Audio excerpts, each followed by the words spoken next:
നമസ്കാരം.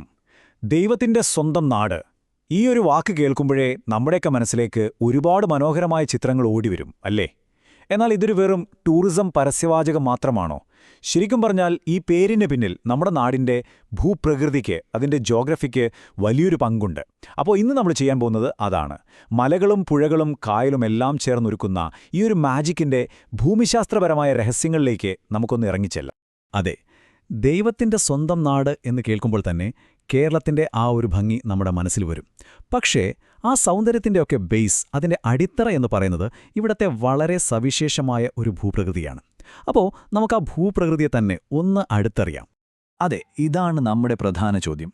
എങ്ങനെയാണ് കേരളത്തിന്റെ ഭൂമിശാസ്ത്രം ഇവിടുത്തെ ഓരോ കാര്യത്തെയും സ്വാധീനിക്കുന്നത്? കിഴക്ക് മലനിരകളിൽ നിന്ന് തുടങ്ങി അങ്ങ് പടിഞ്ഞാറ് അറബിക്കടൽ വരെ നീണ്ടുകിടക്കുന്ന ഈ പച്ചപ്പ് നിറഞ്ഞ നാടിന്റെ ഘടന, അതിൻ്റെ ഒരു സ്ട്രക്ചർ നമുക്ക് വിശദമായിട്ട് തന്നെ ഒന്ന് പരിശോധിക്കാം. ഓക്കെ, അപ്പോൾ നമ്മുടെ യാത്രയുടെ ഒരു റൂട്ട് മാപ്പ് ഇങ്ങനെയാണ്. നമ്മൾ ആദ്യം പോകുന്നത് മലനിരകളിലേക്കാണ്, നമ്മുടെ നട്ടെല്ലേന്ന് തന്നെ പറയാവുന്ന പശ്ചിമഘട്ടത്തിലേക്ക്. അവിടെ നിന്ന് നമ്മൾ താഴേക്ക് ഇടനാട്ടിലേക്ക് വരും, ആ പച്ചപ്പുള്ള ഹൃദയഭൂമിയിലേക്ക്. പിന്നെ നേരെ കായലുകളുടെ ലോകത്തേക്ക്, അതായത് തീരദേശത്തേക്ക്. ഈ മൂന്ന് സ്ഥലങ്ങളും തമ്മിൽ എന്താണ് ബന്ധമെന്നും ഇതെല്ലാം ചേരുമ്പോഴുള്ളൊരു ബാലൻസിനെക്കുറിച്ച് നമ്മൾ സംസാരിക്കും. അപ്പോൾ റെഡിയല്ലേ? അപ്പോൾ നമ്മുടെ യാത്ര തുടങ്ങുകയാണ്. എവിടെ നിന്നാണെന്നോ? കേരളത്തിന്റെ കിഴക്കൻ അതിർത്തിയിൽ നിന്ന്. നമുക്കൊരു വലിയ കോട്ട പോലെ സംരക്ഷണം നൽകി നിൽക്കുന്ന ആ മലനിരകളുണ്ടല്ലോ, പശ്ചിമഘട്ടം അല്ലെങ്കിൽ സഹ്യാദ്രി എന്ന് നമ്മൾ വിളിക്കുന്ന ആ മലനിരകൾ. അതെ, അവിടെ നിന്നാണ് എല്ലാത്തിൻ്റെയും തുടക്കം. കേരളത്തിന്റെ ഭൂപ്രകൃതിയെ നമുക്ക് പ്രധാനമായും മൂന്നായിട്ട് തിരിക്കാം. ഇതിലേറ്റവും വലിയ ഏരിയ, അതായത് ഏകദേശം 48% വരുന്നത് ഈ കിഴക്കൻ മലനിരകളാണ്. രണ്ടാമത് വരുന്നത് ഇടനാടാണ്, ഒരു 42%. പിന്നെ ബാക്കിയുള്ളത് ഒരു 10% മാത്രം, അതാണ് നമ്മുടെ തീരപ്രദേശം. കണ്ടില്ലേ, ഭൂരിഭാഗവും മലനാട് തന്നെയാണ്. ഈ മലനിരകൾ കേരളത്തിന്റെ ഒരു ഇക്കോളജിക്കൽ ബാക്ക് ബോൺ എന്ന് തന്നെ പറയാം, അതായത് പാരിസ്ഥിതിക നട്ടെല്ല്. നമ്മുടെ സംസ്ഥാനത്തിന്റെ ജലസമൃദ്ധിയുടെയൊക്കെ ഉറവിടം ഇവിടെയാണ്. ഒന്ന് ആലോചിച്ചു നോക്കൂ, കേരളത്തിലെ 44 നദികളിൽ 41 തുടങ്ങുന്നത് സഹ്യാദ്രി എന്നുകൂടി പേരുള്ള ഈ മലനിരകളിൽ നിന്നാണ്. ഈ മലനിരകളിലെ ഏറ്റവും പൊക്കമുള്ള കൊടുമുടി ഏതാണെന്നറിയാവോ? അതാണ് ആനമുടി. 2695 മീറ്ററാണ് അതിന്റെ ഉയരം. അതായത് ഹിമാലയത്തിന് തെക്ക് നോക്കിയാൽ ഇന്ത്യയിലെ തന്നെ ഏറ്റവും ഉയരം കൂടിയ കൊടുമുടി. അത് നമ്മുടെ കേരളത്തിലാണെന്ന് ഓർക്കണം. ഈ പശ്ചിമഘട്ടം ഇങ്ങനെ നീണ്ടു നിവർന്നു കടക്കുകയാണെങ്കിലും അതിനിടയിലൊരു വലിയ ഗ്യാപ്പുണ്ട്. അതാണ് പാലക്കാട് ചുരം. ഏകദേശം 30 കിലോമീറ്റർ വീതിയുള്ള ഒരു നാച്ചുറൽ ബ്രേക്കാണിത്. തമിഴ്നാട്ടിൽ നിന്നുള്ള വരണ്ട കാറ്റൊക്കെ കേരളത്തിലേക്ക് കയറി വരുന്നത് ഈ വഴിയിലൂടെയാണ്. പണ്ടുമുതലേ ആളുകൾ അങ്ങോട്ടും ഇങ്ങോട്ടും യാത്ര ചെയ്യാനും കച്ചവടം നടത്താനും ഒക്കെ ഉപയോഗിച്ചിരുന്ന ഒരു പ്രധാനപ്പെട്ട വഴി കൂടിയാണ്. ഈ ചുരങ്ങൾക്കൊക്കെ ഭൂമിശാസ്ത്രപരമായ പ്രാധാന്യം മാത്രമല്ല ഉള്ളത്, ഒരുപാട് മനുഷ്യരുടെ കഥകളും ഇതിനോട് ചേർന്ന് കിടപ്പുണ്ട്. അതിലൊന്ന് ഒരുപക്ഷെ നമ്മളെല്ലാം കേട്ടിട്ടുള്ള ഒന്നായിരിക്കും, താമരശ്ശേരി ചുരവും കരിന്തണ്ടന്റെ കഥയും.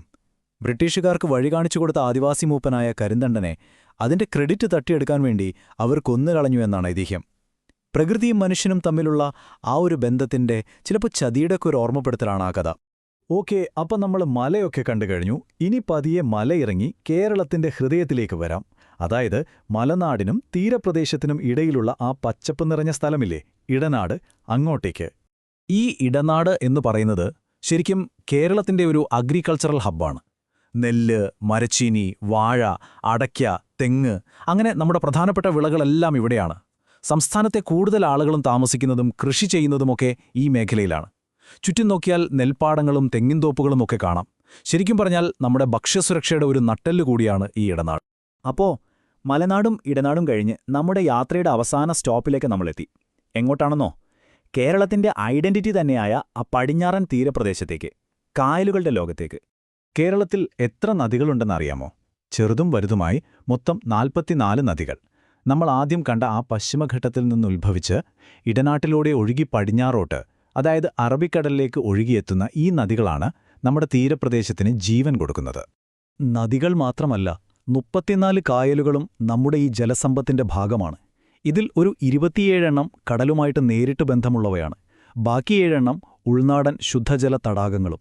അപ്പോൾ ഈ നദികളും കായലുകളും ചേർന്നൊരുക്കുന്നൊരു നെറ്റ്വർക്ക് ഉണ്ടല്ലോ, അതാണ് കേരളത്തിന് ആ ലോകപ്രശസ്തമായ സൗന്ദര്യം നൽകുന്നത്. തീരപ്രദേശത്തെപ്പറ്റി പറയുമ്പോൾ നമ്മൾ ആദ്യം ഓർക്കേണ്ട വാക്കാണ് കായലുകൾ. അറബിക്കടലിന് സമാന്തരമായി ഇങ്ങനെ നീണ്ടുകിടക്കുന്ന പരസ്പരം ബന്ധമുള്ള കനാലുകളുടെയും നദികളുടെയും തടാകങ്ങളുടെയുമൊക്കെ ഒരു ശൃംഖലയാണിത്. നമ്മുടെ ജീവിതത്തിലും കൾച്ചറിലും പിന്നെ ടൂറിസത്തിലുമൊക്കെ ഈ കായലുകൾക്ക് വലിയൊരു പങ്കുണ്ട്, അല്ലേ? ഇനി രസകരമായൊരു കാര്യമുണ്ട്.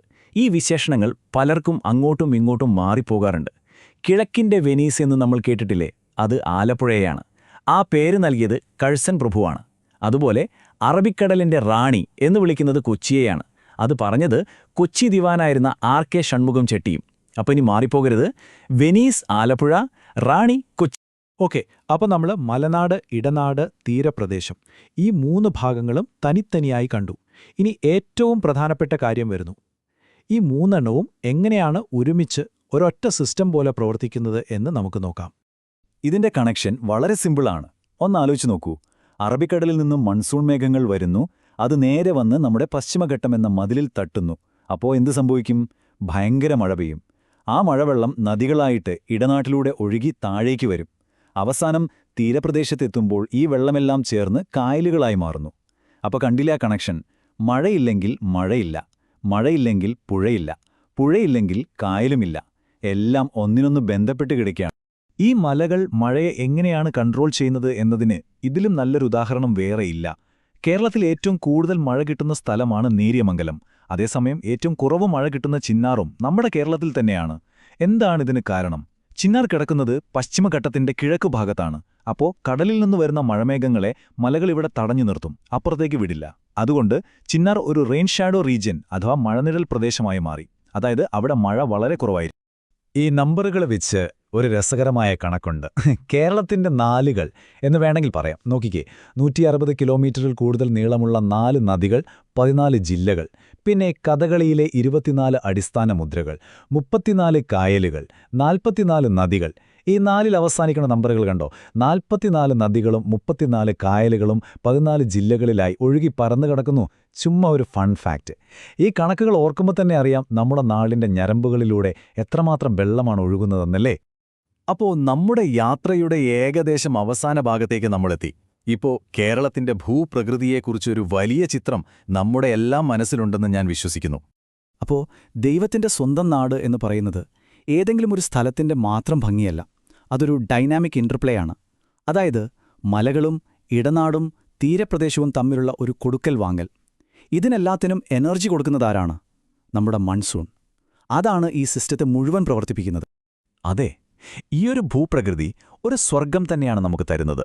പക്ഷേ ഒരു നിമിഷം നമുക്കൊന്നാലോചിക്കാം. ഈയൊരു ബാലൻസ്, ഈയൊരു സന്തുലിതാവസ്ഥ എത്രത്തോളം ദുർബലമാണ്, എത്ര പെട്ടെന്ന് തകർന്നു പോകാവുന്ന ഒന്നാണിത്. ഈ ചോദ്യം വെറുമൊരു ചോദ്യമല്ല. ഗാഡ്ഗിൽ റിപ്പോർട്ട്, കസ്തൂരിരംഗൻ റിപ്പോർട്ട്, നമ്മൾ കേട്ടിട്ടുള്ള ഈ വലിയ പാരിസ്ഥിതിക പഠനങ്ങളുടെയെല്ലാം കാതൽ ഈ ഒരു ചോദ്യമാണ്. പശ്ചിമഘട്ടത്തെ എങ്ങനെ സംരക്ഷിക്കാം? ഈ ദുർബലമായ ബാലൻസ് എങ്ങനെ നിലനിർത്താം? ശരിക്കും ഈ റിപ്പോർട്ടുകളൊക്കെ വിരൽ ചൂണ്ടുന്നത് അതിലേക്കാണ്.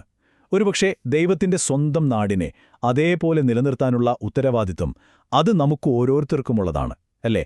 ആ ഒരു ചിന്തയോടെ നമുക്ക് നിർത്താം.